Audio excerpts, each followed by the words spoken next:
What's up, my dudes? It's Way Faded Magic. Today I'm going to be taking a look at Magic's art direction in the last 5 to 10 years. This is a companion piece to a much longer documentary I am making about the wokeification of magic. If you don't want to miss that, and if you enjoy my content and perspectives, do me a favor and like and subscribe. Magic!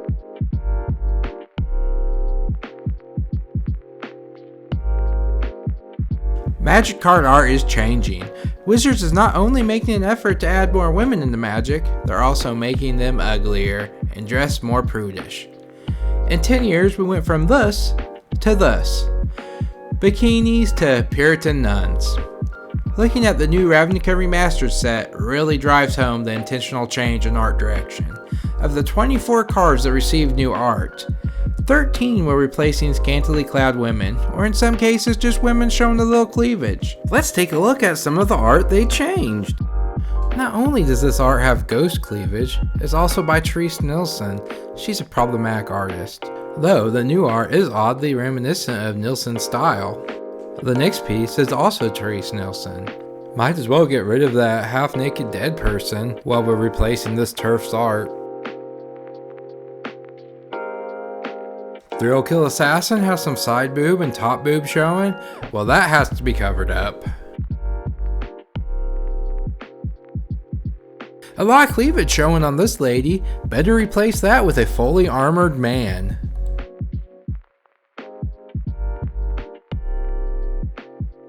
Azorius Guild Babe. Love the stylized older art. Too bad she's showing too much midriff. Let's cover it up. Next is Teysa. They had to get rid of her boob window. She doesn't even look like the same person. Another example of awesome stylized older art. Love it. Oh, more generic fantasy art. Hate it. You gotta look close at this one, but she isn't wearing a shirt. But now she has to cover up her jelly rolls. There is some cleavage on this one, but I'm not sure if they're censoring it because like Therese Nilsson, they seem to be getting rid of Thomas's art.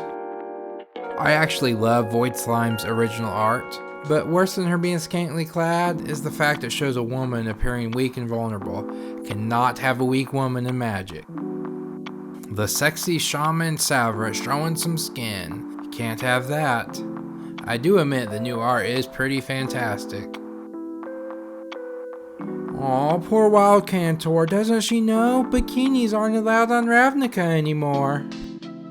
There are dozens of more examples. Just look at the female vampires or catfolk portrayed 10 years ago to those being portrayed now. Also, take a look at the artwork for Gathering Throng submitted by the artist, compared to what we got on the actual card.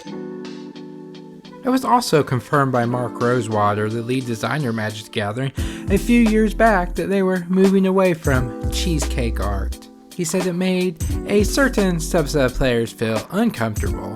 What if this topless guy in bondage gear makes me uncomfortable, Mark? There is a vocal contingent online that supports Wizards' prudification of women and their more realistic, i.e. ugly portrayal of women.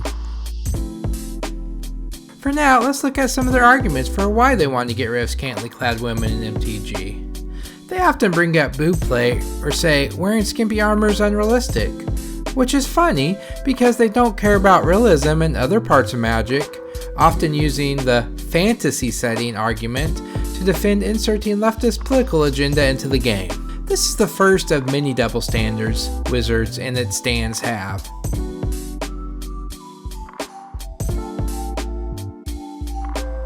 Furthermore, in many cases, the lore supports skimpy armor. The Leonid are a cat-like race who rely on feline agility and dexterity in battle. It makes sense they would wear as little as possible as not to hinder their movement. Vampires are often seductresses, so of course they would dress sultry to lure in their prey. Many magical beings don't need armor, and their clothing is purely decorative. And why in the name of Urza, in the tropical setting of Ixalan, are the vampires and pirates dressed in several layers of clothes? The next double standard is male versus females in art. While women are often dressed like nuns, the men are portrayed as topless and sexy.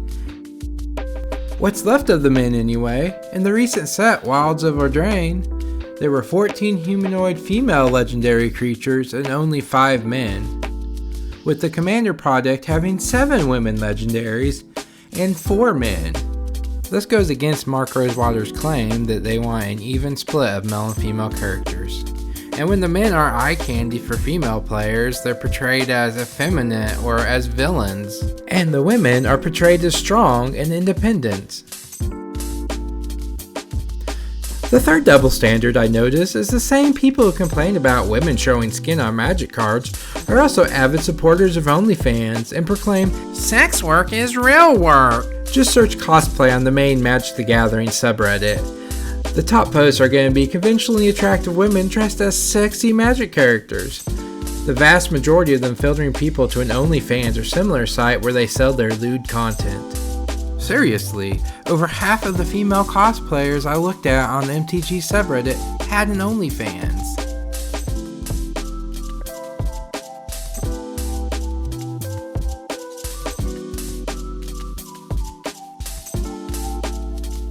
And last I checked, one of the larger MTG Facebook groups is ran by an OnlyFans model. Her and other models post selfies of themselves holding up a Magic card or something else tangentially related to MTG, just to lure desperate Magic players to their OnlyFans page.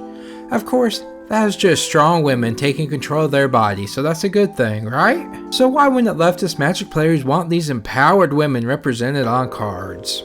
And even if you look at many of the female MTG content creators that don't sell lewd pictures, they often dress how normal women dress. Not covered in a burqa. They show midriffs and cleavage, like normal women do. The only way a woman could show that much skin in Magic is if she's a pudgy pink, gay, trans guy. Wizards is also making it their goal to make as much of their art as gay as possible. The main 3 romantic relationships in the game are gay or lesbian. Ralzeric and Tomic, Nissa and Chandra, and Watley and Sahili. In fact, the only card in the game that features a romantic kiss is a gay couple. The closest thing we've had to a straight couple in the recent years is Jace and Vraska, though I wouldn't necessarily call that a normal, healthy relationship.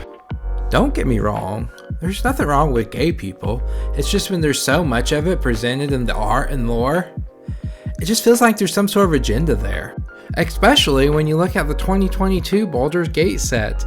Out of the 54 humanoid characters new to Magic, 17 are LGBTQ. That is almost a third. In reality, LGBTQ people make up only around 7% of the population. Wizards also seems to be pushing a fat acceptance agenda as evidenced by this tweet from former Magic creative designer Justice Geddes. Further evidence is the art direction for Kennen, Bonder Prodigy.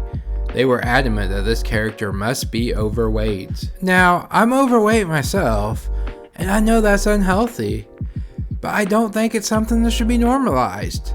On top of that, when I play fantasy games, I want to imagine I'm a handsome buff dude, not a fat kid who would realistically run out of breath trying to catch a monster. And all the women I know want to look at attractive men.